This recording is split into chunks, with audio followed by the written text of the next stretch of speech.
Hey, LaMelo. One thing Mitch just Kupchak just talked about that I found interesting is he said you shouldn't just think of LaMelo as a point guard. He said the in the way that position of this basketball is, considering his height, considering everything else, he said we're going to find ways to blend him. He said maybe play some point forward. He said you should not simply think that there's a crowd of people playing point guard. Could you sort of talk about, considering your combination of skills and size, how you think you fit into a basketball team in general that way? I feel like I fit anywhere real good, and definitely the point forward. I feel like it could work because it's definitely positionless basketball now. You can just get it and go. So Mitch is definitely saying the right stuff. He said that the thing they were most excited about is your ability to push it because it's not because Borrego has really wanted to increase the pace of this team. You think of yourself as somebody who's really good in transition the way that they described? Oh yeah, definitely. I love transition. I would love that the team would get in transition, and I feel like it's gonna be fun this year. Thank you. The next question will be Matt from Hornets.com. Hi, LaMelo. Congratulations on becoming part of the Charlotte Hornets. First off, can you just talk to me about how excited you are to play with a young core of guys and Miles Bridges, PJ Washington, Devontae Graham, this group of guys? Yeah, I'm definitely excited. I've been seeing them ever since I was young, for real.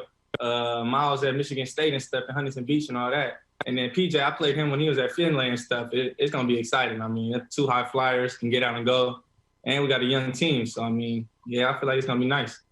Do you feel like this team really kind of fits your style of play of wanting to get up and down the court quite a bit? Yeah, definitely. I love getting up and down. So if that's play style, that definitely fits.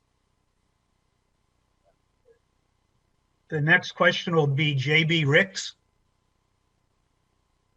Hey, LaMelo. JB Ricks here from Spectrum News 1 in North Carolina. Congratulations on being drafted by the Charlotte Hornets. I just have a curious question. You know, with a lot of the mock drafts that were coming into the night, you were projected to go number 1 overall. Was there any surprise at all that you fell to number 3? And what are your thoughts that you fell to an organization like the Charlotte Hornets? I definitely feel great falling into with them, but the way of falling down, I never looked at it like that because, like I say, whatever happens, happens, and I feel like it's God's plan. So wherever He wanted to put me, that's where He put me, and I feel like He's gonna let me blossom there. And my follow-up to that is you'll be playing for Michael Jordan, who is obviously considered the GOAT, greatest of all time when it comes to the sport of basketball. Your immediate thoughts about playing for him as your owner? Man, straight blessing, for real. I don't even have enough words to say. I mean, I'm just blessed right now, for real. All right, thank you. Congratulations again. Thank you. Next question will be from Dan Wilkie. Hey, LaMelo. Dan Wilkie with Daily Times again. What's it like? You said yesterday that yesterday was just another day for you.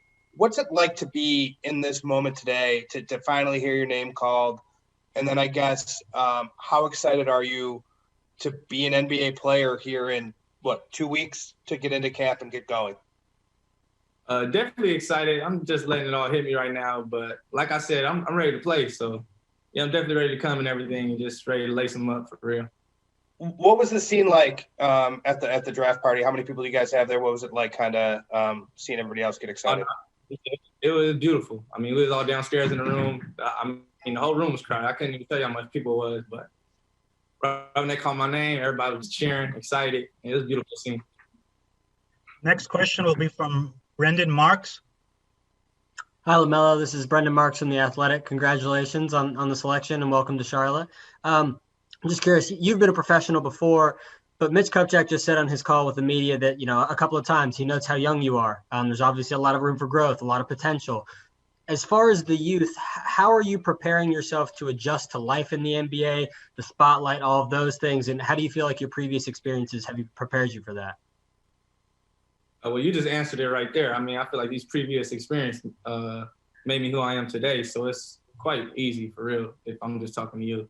It doesn't really, like, the life doesn't really Okay, the last question for LaMelo will be from Terrell Thomas. Being in the league, Go ahead, I'm sorry.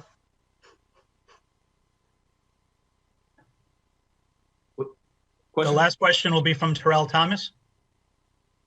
Terrell, you there? No Terrell, huh? Okay, we'll try Damian Peters. Hey, LaMelo, can you hear me? Yes, sir. How you doing, man? Good, man. Congratulations. I just wanted to hear your thoughts. It's very, well known that Charlotte need their next Showtime player. They need a guy. They need a franchise corner piece. How do you feel like you're going to step into that role? And do you think you can feel the arena in Charlotte now? Yeah, I mean, definitely. I just go out there and play basketball. I mean, I feel like I was born to do this. So that's really my answer right there. We were just looking at LaMelo Ball's look tonight, which looks pretty fly. I got to ask you this, man. Be honest with us. How much time did you spend on your suit game last year? Honestly, I didn't spend a lot of time on it. I kind of just had an idea. I wanted to go pink. I wanted to go Sam, and just kind of, do something crazy that would speak to me. And I was working with Indochino, and they really helped me a lot with it. So it wasn't too much of a process. What was the most stressful part? Was it before the draft started, or when we got to the number 3 pick and we all knew that you were going to get drafted?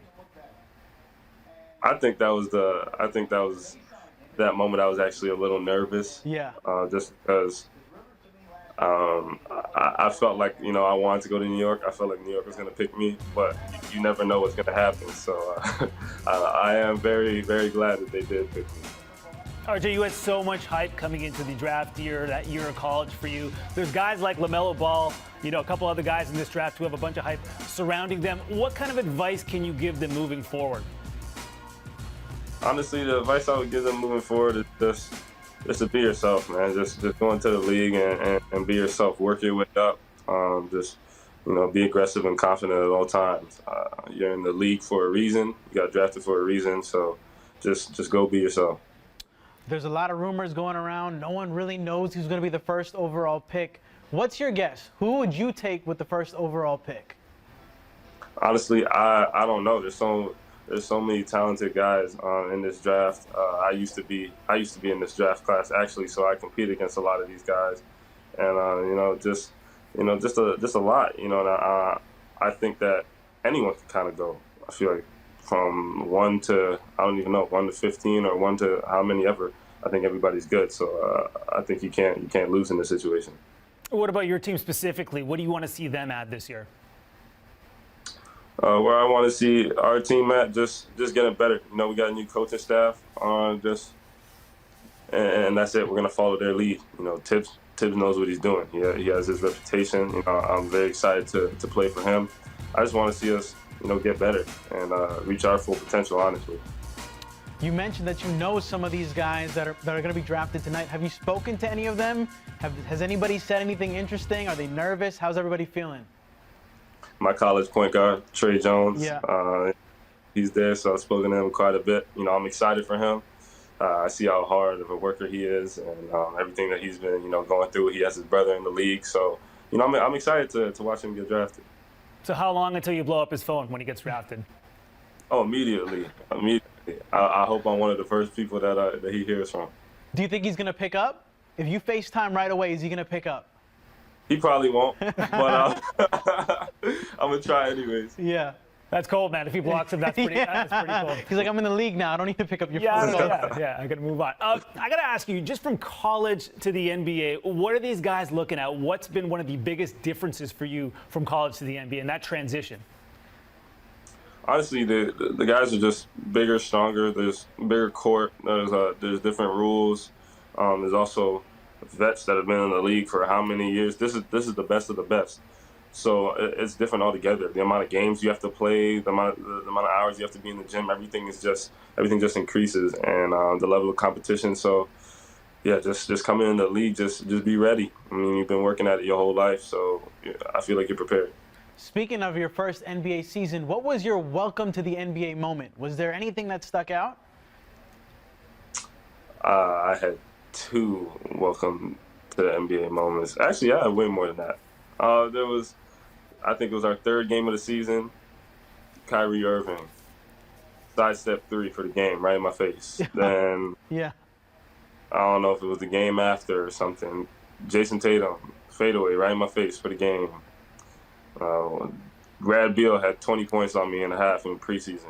Like, Devin Booker had 15 on me in the first quarter. Like, there's all these moments. Like, you guys this is the best of the best. So. Listen, I'm going to finish off by asking you this, okay? I know you want to be the king of New York, but Steve Nash, your godfather, is now there. He's coaching Brooklyn. What's the trash talk been like? Come on, give me something. No, I just been telling him that he's going to be a good coach, but, you know, not when he plays the Knicks. And he laughs. He laughs every time. We just tell him he's going to have a losing record against us, you know, just talking trash. You know, I'm